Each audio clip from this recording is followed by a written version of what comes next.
ఇప్పుడు కేవలం 7,999 up to 10 kgs వరకు బరువు తగ్గి అధిక బరువు నుంచి వచ్చే ప్రధాన సమస్యలను దూరం చేసుకోండి.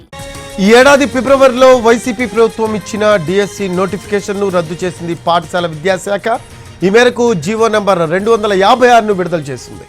ఫిబ్రవరిలో 6,100 పోస్టుల భర్తీకి వైసీపీ ప్రభుత్వం నోటిఫికేషన్ విడుదల చేసింది.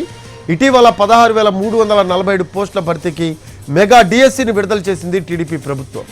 దీంతో పాత డిఎస్సిని రద్దు చేసింది సర్కార్. కేవలం ఎన్నికల కోసం అప్పట్లో వైసీపీ ప్రభుత్వం డిఎస్సి ప్రకటించింది అనే విమర్శలున్నాయి.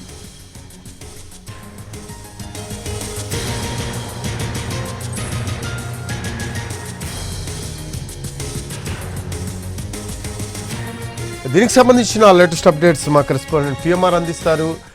పిఎంఆర్, ఈ ఏడాది ఫిబ్రవరిలో వైసీపీ ప్రభుత్వం ఇచ్చిన డిఎస్సి నోటిఫికేషన్ను పాఠశాల విద్యాశాఖ రద్దు చేసినట్టు తెలుస్తోంది. దీనికి సంబంధించి లేటెస్ట్ అప్డేట్స్ ఏంటి పిఎంఆర్? కొత్త డిఎస్సి అంటే మెగా డిఎస్సి 2024 కి సంబంధించిన ప్రక్రియ కొత్త ప్రభుత్వం ప్రారంభించింది. దీంట్లో భాగంగా 16,347 పోస్టులని భర్తీ చేసే దిశగా కూడా ప్రక్రియ చేపట్టింది. డిసెంబరు నెలాఖరు నాటికి పూర్తి స్థాయిలో ఈ డిఎస్సి సంబంధించిన ప్రక్రియ పూర్తి చేయడం, అపాయింట్మెంట్ ఆర్డర్స్ కూడా ఇచ్చే దిశగానే ప్రక్రియ మొదలైన నేపథ్యంలో ఇక పాత డిఎస్సి ఏదైతే నోటిఫికేషన్ ఇచ్చారో ఆ డిఎస్సి నోటిఫికేషన్ రద్దు చేయాల్సిన అవసరం ఉంది. టెక్నికాలిటీస్ ప్రకారం చూసుకున్న ఒక డిఎస్సికి సంబంధించిన ప్రక్రియ ప్రారంభమైంది.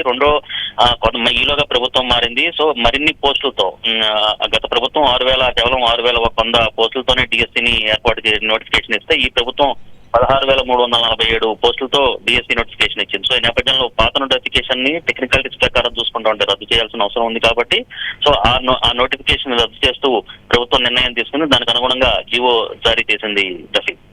Thanks for updates PMR.